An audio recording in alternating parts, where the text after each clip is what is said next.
وہاں تو پردے نام کی چیز ہی نہیں، یہ ان کو ڈھیل ہے اور خطرہ بہت شدید ہے کہ جو قوم بے حیا ہو جاتی ہے اس قوم کو اللہ کے عذابوں کا شکار کرتے ہیں، وائرس کا شکار کرتے ہیں، بیماریوں کا شکار کرتے ہیں، ایکسیڈنٹل موتوں کا شکار کرتے ہیں، انہیں پتہ نہیں ہوتا اچانک موت آ جاتی ہے۔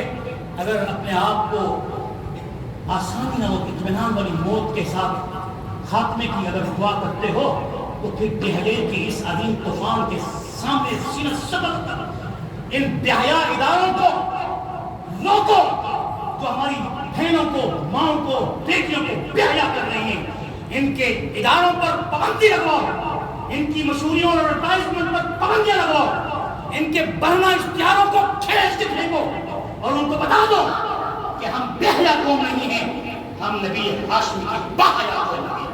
اللہ تعالی ہم سب کو اس پر عمل کرنے کی توفیق نصیب فرمائے۔